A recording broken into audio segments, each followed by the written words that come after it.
BSc Food and Nutrition లో university first rank, second rank, third rank. Sun International, Visakhapatnam, Hyderabad.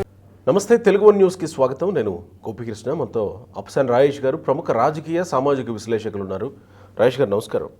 Rayesh గారు, జగన్మోహన్ రెడ్డి గురించి ప్రస్తుతం జరుగుతున్న రాజకీయంగా రాజ్యసభ ఎంపీలంతా ఓ ఇద్దరు ముగ్గురు మినహా మిగతా వాళ్ళంతా వెళ్ళిపోయే అవకాశం ఉంది, వెళ్ళబోతున్నారు అనడానికి దాన్ని బలపరుస్తూ ఒక ఇద్దరు ఎంపీలు రాజీనామా చేసింది చూసాం కదా. మిగతా వాళ్ళు కూడా వెళ్ళిపోతారు అనేది జరుగుతున్నటువంటి చర్చ. అయితే జగన్మోహన్ రెడ్డి గురించి సడన్గా ఒక ప్రధాన దినపత్రికలో వచ్చినటువంటి వార్త ఏంటంటే, ఈరోజు ప్లీజ్ నన్ను విడిచి వెళ్ళొద్దు అని జగన్మోహన్ రెడ్డి ఎంపీలను వేడుకున్నారట. కాస్త ఆశ్చర్యంగా అనిపించట్లేదా మీకు? మీరు ఉండడం వల్లే ఢిల్లీలో నాకు గౌరవం ఉంది, మీరు వెళ్ళొద్దు దయచేసి, మీరు ఒకవేళ అలా చేస్తే వెన్నుపోటు పిడిచిన వెళ్ళిన వాళ్ళు అవుతారు అని జగన్మోహన్ రెడ్డి వేడుకున్నాడట. జగన్మోహన్ రెడ్డి వేడుకోవడం ఏంటి అంటే, మనకి చాలా సందర్భాల్లో ఒక సామెత గురించి చెప్తూ ఉంటారు, వసుదేవుడు అంతటి వాడే గాడిద కాళ్ళు పట్టుకున్నాడు అని. అవును. కాబట్టి అవసరం అన్నీ నేర్పిస్తుంది. అన్ని సందర్భాల్లో శాసిస్తా, ఆదేశిస్తా, నేను శాసిస్తా, మీరు పాటించాలి అంటే నడవదు. పోతే పోనీయండి అబ్బా, పార్టీ పెట్టినప్పుడు ఎవరున్నావు, నేను అమ్మ తప్ప అని అన్న జగన్మోహన్ రెడ్డి ఇప్పుడు ఈ మాట ఇట్లా వాళ్ళని వేడుకుంటాడా? అంటే పరిస్థితులు, పరిణామాలు ప్రతికూలంగా మారుతున్నప్పుడు, చాలా వేగంగా తన ప్రభ దిగజారుతున్నప్పుడు, స్ట్రగుల్ ఫర్ ఎగ్జిస్టెన్స్, తను కాపాడుకోవడానికి ఉన్న మార్గం ఈ సంఖ్యాబలమే. ఇక్కడ సహజంగా రాజకీయాల్లో రాజనీతిజ్ఞత ఉంటుంది, యుద్ధంలో యుద్ధనీతి ఉంటుంది.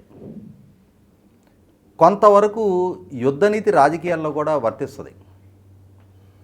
శత్రువుకి, అంటే రాజకీయంగా తమ శత్రువులకి తమ బలాన్ని, బలగాన్ని అన్ని సందర్భాల్లో ముందే పరిచయం చేయకూడదు. తమ వ్యూహాలేంటి, తాము ఏ విధమైన రాజకీయపు ఎత్తుగడలో వేస్తున్నాం అనేది కొంత గుట్టుమట్టు పాటిస్తారు రాజకీయ పక్షాలు. కానీ జగన్మోహన్ రెడ్డి గారు, నా బలం ఇది, మీరు జాగ్రత్తగా ఉండండి అని చెప్పని ఓడిపోయి 11 అసెంబ్లీ స్థానాలకు పరిమితమైన స్థాయిలో ఇటు రాష్ట్ర ప్రభుత్వాన్ని, అటు కేంద్ర ప్రభుత్వాన్ని హెచ్చరిస్తూ స్టేట్మెంట్లు ఇచ్చాడు. నాకు 40% ఇప్పటికీ 11 మంది రాజ్యసభ సభ్యులు ఉన్నారు, కేంద్ర ప్రభుత్వ బిల్లులు ఆమోదం పొందాలి అని అంటే మా మీద ఆధారపడాల్సిందే. తెలుగుదేశం పార్టీకి 16 మంది లోక్సభ సభ్యులు ఉంటే ఉన్నారేమో, నాకు కూడా రాజ్యసభలో, లోక్సభలో 15 మంది ఉన్నారు, మేమేం తక్కువ స్థాయిలో లేం, మమ్మల్ని పరిగణలోకి తీసుకొని తీరాల్సిన అవసరం ఉంది అని చెప్పని కేంద్ర ప్రభుత్వాన్ని హెచ్చరిస్తున్నట్టుగా ఒక స్టేట్మెంట్ ఇచ్చాడు. అదే సందర్భంలో ఎన్నికల ఫలితాలు వెలువడగానే అసలు మన పార్టీ ఎందుకు ఓడిపోయింది, ఏ తప్పులు ఇంతగా ప్రజల నుంచి మనం దూరం చేసినాయి, ఇంత ఘోర ఓటమి దక్కడానికి మన పాలన అంత తప్పులు తడగ్గా ఉందా అని చెప్పని సెల్ఫ్ అసెస్మెంట్ చేసుకోవాల్సిన దగ్గర, తన పార్టీ తరఫున పోటీ చేసిన అభ్యర్థులను పిలిచి మాట్లాడాల్సిన దగ్గర అవన్నీ వదిలిపెట్టేసి కౌన్సిల్ సభ్యులందరినీ పిలిచి ఒక మీటింగ్ పెట్టి,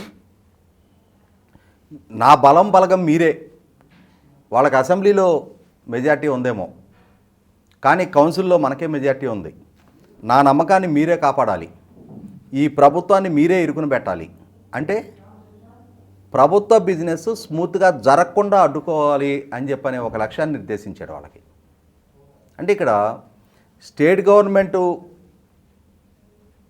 బిజినెస్ని అడ్డుకునే ప్రయత్నం, తనకున్న రాజ్యసభ సభ్యుల బలంతో కేంద్ర ప్రభుత్వాన్ని ఇరకాటంలో పెట్టాలని చెప్పని ప్రయత్నం చేయటం.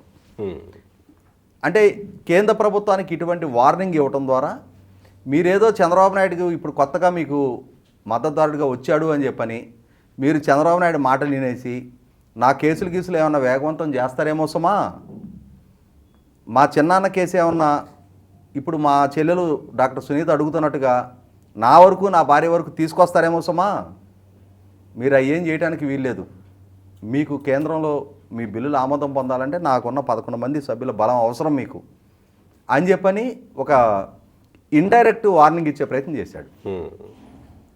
సహజంగానే మరి కేంద్ర ప్రభుత్వం రాష్ట్ర ప్రభుత్వం అలర్ట్ అవుతాయి.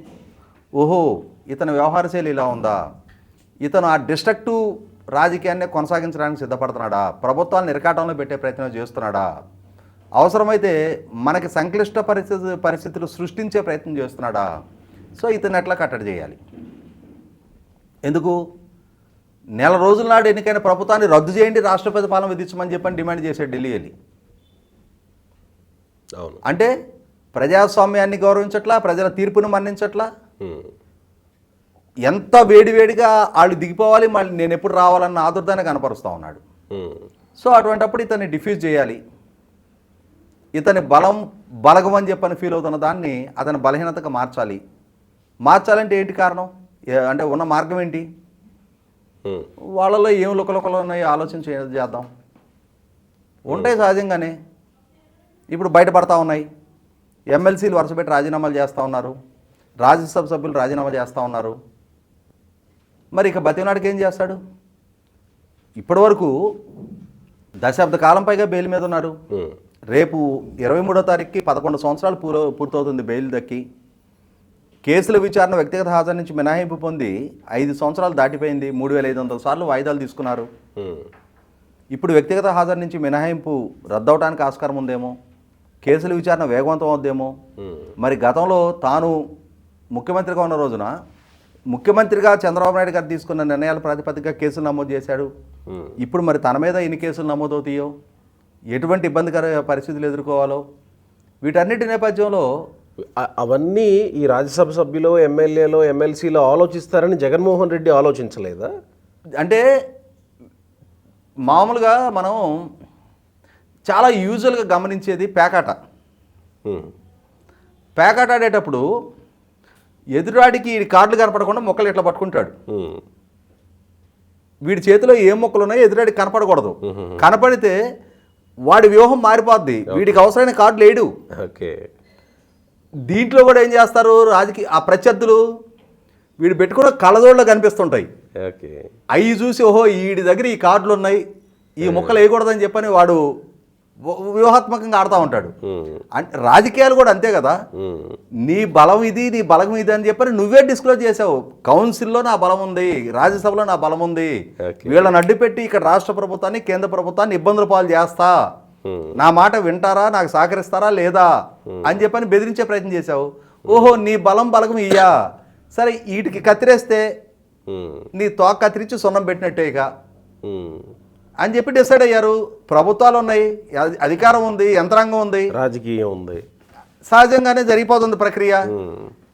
అంటే ఇక్కడ జగన్మోహన్ రెడ్డి వ్యూహాత్మక తప్పిదం, రాజకీయ పరిణతి ప్రదర్శించకపోవడం, కానీ నాయకత్వపు పటిమ లేకపోవడం వల్ల పార్టీని క్రైసిస్ పీరియడ్లో ముందుండి నడిపించాల్సిన జగన్మోహన్ రెడ్డి గారు దాన్ని ప్రదర్శించలేక ఈరోజు ఒక బేలతనాన్ని ప్రదర్శిస్తూ ఉన్నాడు.